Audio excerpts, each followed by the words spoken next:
Una Exacto. noticia de último momento que acaba de confirmar BTV Noticias es prácticamente lo que adelantábamos el viernes anterior. La Fiscalía decidió imputar al senador Gustavo Penades y ya hay fecha de la instancia de formalización que será el martes de la semana que viene. Estamos hablando del martes 10. Correcto. Martes 10 de octubre. Repetimos, la Fiscalía decidió imputar al senador Gustavo Penades. Tenemos otros títulos relevantes para brindarles en este lunes. La Suprema Corte de Justicia inició una investigación administrativa sobre la jueza Mainar y un sumario a la jueza Chamsariana por la prisión domiciliaria a dos narcotraficantes que se fugaron cuando cumplían prisión domiciliaria. El senador Óscar Andrade dijo que el apoyo a la precandidatura de Carolina Cose es independiente a la postura que la intendenta tome sobre el eventual plebiscito contra la reforma de la seguridad social. En BTV Noticias recibimos al exdirector general de Secretaría del Ministerio del Interior, Luis Calabria, y actual asesor de Presidencia de la República. Nicolás de la Cruz venció a Edinson Cavani en el duelo de uruguayos en el superclásico argentino Boca River. Análisis de Juan Carlos Yelsa.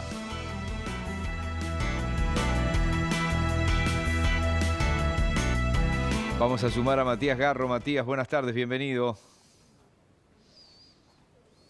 ¿Qué tal, compañeros? Muy buenas tardes para todos. Nos encontramos aquí en la sede del Poder Judicial, donde hace un rato nada más se llevó a cabo aquí una importante reunión entre la presidenta de la Suprema Corte de Justicia, Doris Morales, y el fiscal de Corte, Juan Gómez. Esta reunión estaba pactada desde hace unos cuantos días, donde se iba a conversar sobre la articulación que tienen ambos en lo que tiene que ver con los juzgados de violencia de género, pero obviamente se coló en la reunión el tema de la prisión domiciliaria a narcotraficantes, que ha dado tanto que hablar. Recordemos, hubo dos narcotraficantes que mediante esta pena se fugaron, en un caso con tobillera que la rompió y se terminó fugando, y en otro caso sin tobillera. Estuvimos conversando con la presidenta de la Suprema Corte de Justicia, Doris Morales, quien por un lado dijo que hay preocupación en cuanto a cómo se pueden infiltrar el crimen organizado en los diferentes poderes del Estado, y por otra parte explicó los procesos administrativos que se están llevando a cabo en contra de las dos magistradas implicadas. Hablamos de María Elena Mainar y también de otra fiscal más. Si les parece, escuchamos la palabra de Doris Morales.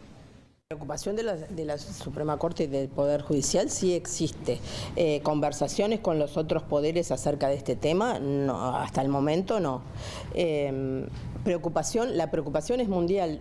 Como ustedes sabrán, yo estaba en unas conferencias tanto en Santo Domingo como en Costa Rica, y uno de los planteos que se hizo era que la gran preocupación era la forma en que se infiltran rápidamente y sigilosamente el crimen organizado en los países. La preocupación por este tema, por estos temas, y comenzamos. No bien tuvimos noticia de su existencia, comenzamos a realizar una investigación administrativa que está en curso. Después se dispuso un sumario que obviamente está en curso. Hay una investigación y un sumario, son dos cosas diferentes. Sí, está en todos lados. La investigación es a lo ocurrido con la doctora Mainar, y el sumario con la doctora Chamsarian. Me corrijo, debí decir juezas, ¿verdad? Chamsarian y Mainar. Por otra parte, estuvimos conversando con Juan Gómez, quien dijo que por el momento no hay ningún tipo de indicio que haga pensar en alguna forma de corrupción. Articulamos situaciones, muchas de ellas son fenómenos nuevos que hay que analizar mirando al futuro, buscando soluciones. En eso estamos. Son fenómenos nuevos, son embate de una forma de criminalidad cada vez que cuenta con mayores recursos, y bueno, la idea es trabajar para evitar inconvenientes que en definitiva repercutan en la sociedad y repercutan en la percepción de los ciudadanos respecto al sistema de justicia, respecto del cual al día de hoy no contamos con ningún elemento que que pueda hablar de fenómenos de corrupción o algo por el estilo. Una suerte. En el final les comento que el equipo de producción de BTV Noticias se comunicó con la Asociación de Magistrados. Nos indicaron que no quieren adoptar ningún tipo de postura hasta el momento, pero nos explicaban que en caso de que el fallo de la Suprema Corte de Justicia sea en contra de las magistradas, estas pueden recurrir a lo que tiene que ver con el Tribunal de lo Contencioso Administrativo. También les consultábamos, bueno, qué pasa ahora con el resto de los jueces a la hora de, otorgar una prisión domiciliaria teniendo en cuenta estos antecedentes. Lo que nos decían es que la actuación de la Corte no afecta a la independencia técnica de los magistrados y no los condiciona para tomar una decisión. Esto es un poco el resumen de lo que ocurrió esta tarde aquí en la sede del Poder Judicial. Continúen ustedes desde estudios. Bien, muchas gracias, Matías. En tanto, los senadores buscan en la rendición de cuentas que no existan impedimentos para la colocación de tobilleras en adolescentes. El proyecto será tratado mañana en el plenario de la Cámara Alta. Con la rendición de cuentas ya aprobada en la Comisión de Hacienda e integrada con presupuesto del Senado, los distintos puntos acordados empiezan a salir a la luz y a causar diferencias. Este es el caso del uso de tobilleras en menores de edad. Los senadores integrantes de la comisión aprobaron agregar un inciso al literal C del artículo 6 perteneciente a la Ley 19.580 que permite de forma concreta el monitoreo electrónico en adolescentes si los jueces lo creen necesario. La senadora del Partido Nacional, Carmen Aciaín, explicó a BTV Noticias de qué trata esta decisión y cuál es su objetivo. Nosotros lo que hicimos fue introducir un artículo que modifica esto y establece que es potestad del juez, o sea, no es que se impone la tobillera. El juez puede colocarla si hay riesgo de vida o de integridad física de la víctima en casos de violencia doméstica o de género. Esta situación causó mucho malestar en los jueces y desde la Asociación de Magistrados indicaron a BTV Noticias que es algo ridículo. Volvieron a argumentar que en la Ley 19.580 no hay un impedimento para la colocación de tobilleras en menores de edad, pero que por distintos motivos el Ministerio del Interior y la Suprema Corte de Justicia acordaron que no era conveniente. En esta línea entienden que no tiene sentido esta modificación legal. El punto de partida para estas diferencias fue el femicidio de Valentina Cancela, la adolescente de 17 años asesinada en Maldonado por su expareja de la misma edad. Antes del homicidio habían existido 2 denuncias previas y la jueza decidió solo intimar a los padres de ambos adolescentes a que cumplan con los deberes de la patria potestad. Según pudo saber BTV Noticias, solo se había registrado un caso en el que se llegó al monitoreo electrónico en un adolescente antes del femicidio de Valentina y se debió a una larga insistencia del juez de la causa. El proyecto de la rendición de cuentas será tratado este martes en el plenario de la Cámara de Senadores.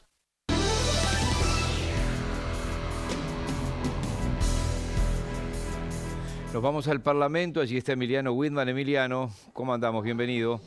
¿Cómo estás, Miguel? Buenas noches para ti, buenas noches para todos los televidentes. Sí, porque a esta hora está reunido los diputados de la coalición de gobierno con el ministro de Relaciones Exteriores, Francisco Bustillo, y con la ministra de Economía y Finanzas, Azucena Arbeleche, en lo que es la previa a la interpelación que realizará la próxima jornada del Frente Amplio por las designaciones directas en la Comisión Técnica Mixta de Salto Grande. Bueno, el Frente Amplio quiere saber de qué manera se llegaron a esas designaciones directas, la mayoría integrantes del Partido Nacional, pero también quieren conocer cómo es el funcionamiento. Una comisión que hemos informado, pero la realidad que muy pocos uruguayos saben realmente cuál es la utilidad de dicha comisión y por qué se destina tanto dinero. Recordemos que estas designaciones directas, bueno, se conocen luego que el gobierno aprobara una partida extra de $5 millones para la Comisión Técnico Mixta de Salto Grande. En este sentido, para mañana se espera,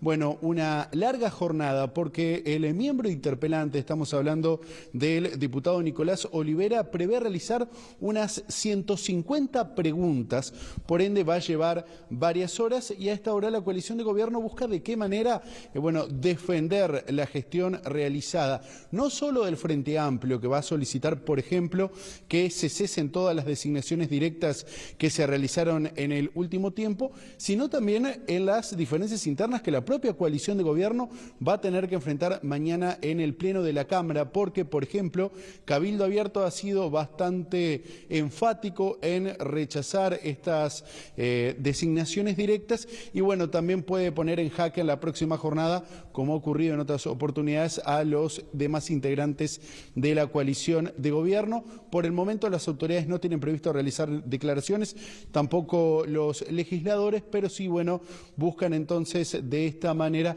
afinar algunos detalles para, reitero, una larga jornada que se prevé para la próxima jornada. Pero también mañana, a prestar atención, Rosario Miguel, el Pleno de la Cámara de Senadores se apresta a aprobar finalmente lo que será la rendición de cuentas para que vuelva nuevamente a la Cámara de Diputados y allí se pueda, bueno, finalmente votar el proyecto de ley que con las distintas reasignaciones se llega aproximadamente a unos 30 millones de dólares de lo que había en el proyecto original que había enviado el Poder Ejecutivo. Ya hemos venido informando y les ha dado algunos detalles nuestro compañero Matías Garro de todas las reasignaciones que se han llevado adelante, pero también hay algunos artículos que han generado polémica en las últimas horas y en las últimas semanas, como por ejemplo el referido a Spotify, si la empresa internacional dejaría nuestro país. Había algunos, por ejemplo, referidos a seguridad, donde, bueno, recordemos que finalmente hubo un acuerdo en la coalición de gobierno para poder aumentar las penas por homicidio de 2 a 4 años. Y otro de los artículos que ha llamado la atención en las últimas horas y que vamos a compartir ahora en la siguiente nota es uno referido, por ejemplo, al que crea el delito de omisión del pago de pensión alimenticia a favor de hijos menores. ¿Qué busca este artículo? Bueno, es penalizar a aquellos padres que no cumplen con la cuota para sus hijos menores de edad. Al respecto, dialogamos con la senadora Carmen Aciaí. Me preocupaba mucho el tema del cumplimiento del pago de la pensión alimenticia, sobre todo para menores de edad. Yo trabajé mucho en la corresponsabilidad en la crianza y a veces me decían, sí, está muy bien eso, bárbaro, pero ¿y los padres que no pagan, padres o madres, o que el obligado que no paga la pensión alimenticia? Le digo, está bien, hay que trabajar en eso. Bueno, esto viene a dar respuesta. Se crea un delito autónomo de aquel que pudiendo no paga, o sea, intimado judicialmente, debiéndolo sin causa justificada, es decir, no se le va a aplicar al que quedó desempleado, sino a alguien que pudiendo, o sea, intencionalmente se niega.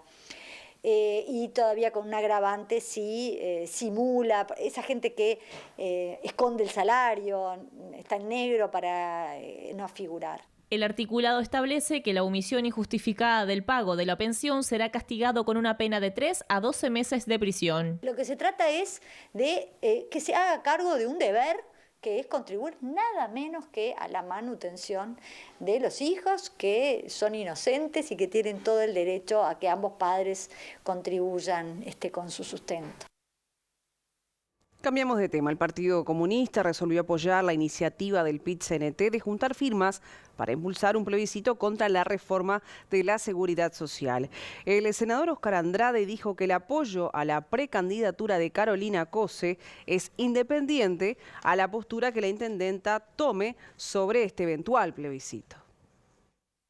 Lo que hacemos es que los componentes que están arriba de la mesa son componentes compartibles. El último informe que tenemos del trienio sobre las jubilaciones que da la SAFAP nos da que 2/3 partes de las jubilaciones son de 1.916 pesos. Muy lejos de lo que prometieron en los 90 de que iba a pasar con las cuentas privadas de capitalización. Un aumento de la edad al barrer, bueno, parece lógico que quiera mantenerse el derecho a alcanzar la jubilación mínima. El uruguayo hoy se jubila a los 64 años, porque la jubilación mínima es muy baja.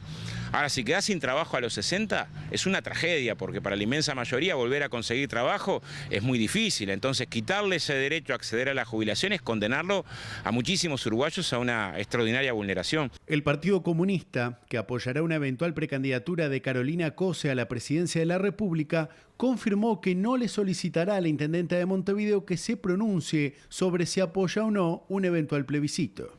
El apoyo a Carolina a la interna es un apoyo que ya está tomado y tomado independientemente de qué postura tenga respecto a la recolección de firmas. ¿No la condiciona de alguna manera que su principal grupo de apoyo, fije posición de... Bueno, en todo caso la pregunta yo la haría al revés. O sea, ¿solo cambiaríamos de posición si Carolina está en contra? No cambiaríamos de posición. Entonces, como no fue un elemento a considerar a la hora de tomar la posición, tampoco fue un elemento a considerar a la hora de... Son temas distintos. Vamos a otro tema, Caja Profesional. Los profesionales independientes afiliados a la Caja manifestaron su rechazo al proyecto de reforma que se está planteando. Entienden que se castiga a los afiliados y que no se va a lograr la recaudación. Todas las propuestas que venían detrás de, por ejemplo, tratar de captar a los que hoy son 100.000 afiliados, más del 50% de los afiliados a la Caja, están en declaración de ejercicio. No hubo políticas, muy por el contrario, esta ley express también castiga a quienes muchas veces por no poder hacer frente al pago de lo que indican, por supuesto, los aportes, también en cada declaración en ejercicio, con una inteligencia y una sensibilidad maravillosa, el directorio propuso, junto con el Poder Ejecutivo, grabarlos cada vez que hacen la declaración. Es decir, activos y pasivos también en un articulado donde se carga absolutamente sobre los afiliados y donde la asistencia financiera que prometió el propio ministro, que es el vocero de este Poder Ejecutivo en este tema, la letra clara de la ley express dice que a partir del 2025 llegaría una asistencia financiera condicionada a un aumento de recaudación de la Caja cuando las medidas que propone la ley express hacia los activos y pasivos va a provocar claramente un impacto negativo en la recaudación. Es decir, no hay urgencia en caso de una asistencia financiera, sí había una urgencia en declarar que hasta 2024 la Caja tenía vida, sin embargo la asistencia financiera del Estado, que no es segura, llega a partir del 2025.